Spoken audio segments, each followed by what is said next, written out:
Raise your lightsabers. You have just built a lightsaber, like the Jedi and Sith that have come before you. And like them, you too can change the galaxy.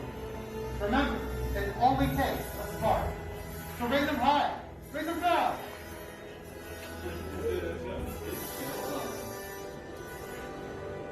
Please lower and deactivate your lightsabers. The bond is now complete. All right, so you can see that my son was having a pretty good time. We purchased the experience to build one of these swords at Disneyland. He enjoyed that a lot, and I was actually surprised that these swords, the hilt is made from some type of metal like zinc or tin or something. I can't imagine it'd be made out of a high temperature melt just because it's easier to manufacture with low temperature metals. The sword is pretty impressive, and you know, you pay $200 for this experience, and they don't give you a nice display panel for it. I like to display it in my son's gaming room. So I think we're going to go ahead and build a nice little wall display that holds it out. Maybe build an aluminum piece down here, and we'll think about building some tongs that kind of come out and kind of hold it like this. I don't know, maybe I'll put some rubber in there to kind of grasp it a little better. But I also wanted symbols in it. So the first symbol I'm going to start off with is the Imperial symbol, and I'll go ahead and cast this. This is a 3D print, and it's been primered and sanded and primered and sanded, and then I put paint on it, professional Rust-Oleum paint, and we'll go ahead and cast it and get going. I did have a Rebellion one made, but unfortunately as I was painting it, dog hair fell off my shirt into the paint, and I thought I could just sand it a little bit and recover it. No, I destroyed that thing. So I got to print out another emblem for the Rebellion. So anyway, let's go ahead and get this started. All right, here we go. Even though it's a Star Wars themed type of video, I will not do any bad Star Wars jokes in it. There's just no reason for it. I don't want to put you through it. Also, I'm going to speed up the prepping of the mold fairly quick and abbreviate it. I have plenty of other videos that I have uploaded that show how to do that. And so I don't want to bore people and show pretty much the same thing over and over again. Usually, if you see it packed once, you can kind of understand how it's done again. Things change though. Like I had problems. I didn't used to use the board to flip it over, and my pattern would fall out, but just taking the whole board and tipping it makes it a lot better and keeps the pattern in the mold.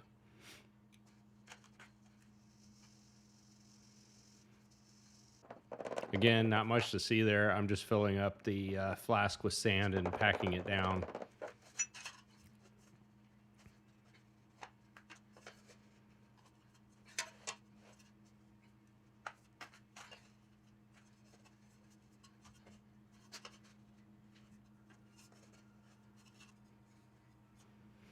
And cutting the basin. I've tried cutting it straight down with the pipe, and I don't normally end up with good results, so I always scoop it out.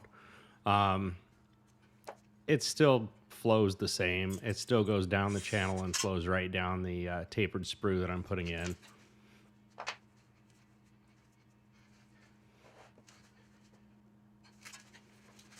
Again, I just sped it up. I put little vents in there so that way air has a chance to get out as it fills full of aluminum. Not really necessary to watch me do that.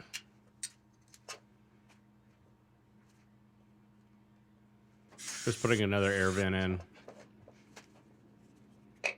Again, see how easily that part falls out. So that's why I always keep the board up against the packed sand with the pattern in it when I turn it over to put the top on.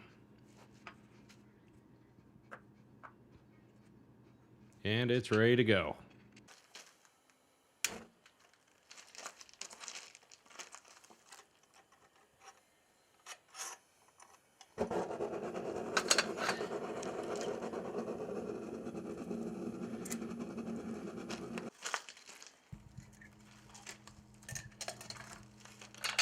So this is after it's been a while and got the crucible and hot and melted the metal. I'm just scraping off the oxides right there. The metal was from a previous melt I did. It was from the heart in the sand. to try that out. Now I'm just adding hard drives to the material, and that's what the original aluminum was. It was from hard drives. So far, I've had pretty good luck with that material from the hard drives. Whatever alloy it is, it seems to work pretty good.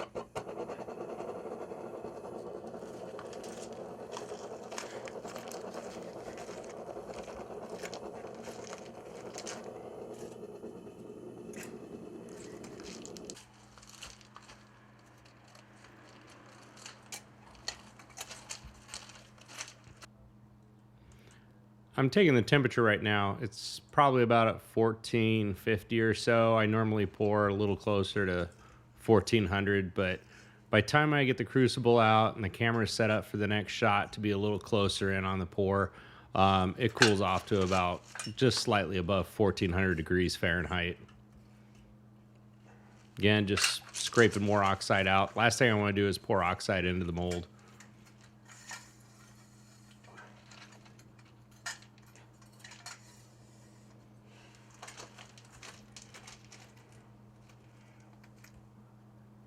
And I think it ended up being a little less than I wanted to. I should have poured a lot more metal at that point. It filled up, but you can see the sprue really sucked that metal down.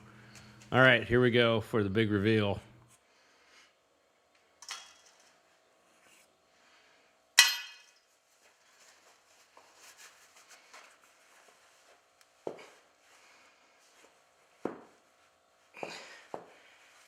And it looked like it got it. It got all the geometry of the part. The only thing, I don't know if you can tell it as a viewer, but the only thing that I'm not thrilled with it is the surface finish. Right there you can see the surface finish. It's not as smooth and shiny as I normally get it. I'm not quite sure what that's from, if that's from the sand that I'm reusing and I need to use new sand for at least the facing sand, or if maybe something's going on with the aluminum. Also, you can see tear out on the sides. There's a little ridges on the side where the sand tore out of the mold. I'm going to take care of that on the belt center and fix that up. All right, not to bore you, I went ahead and did all that work on the mill and the sander and polished it. So there I'm showing the pattern, and like I said, it reproduced the pattern really well. I just wish the finish was slightly better. That's as polished as I could get it. I tried taking a little sandpaper to it, but I think the little tiny pitting on the surface is kind of deep. So that's probably about the best I can get on that one. I've done a lot better on other ones, but like I said, the geometry turned out well. It's just the surface finish could have had a little bit of improvement.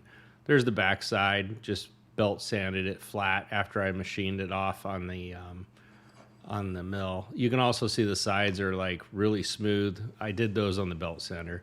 So hey, don't forget to subscribe to my video. That'd be great. I'm trying to build my channel, and I hope you enjoyed it. Have a good one.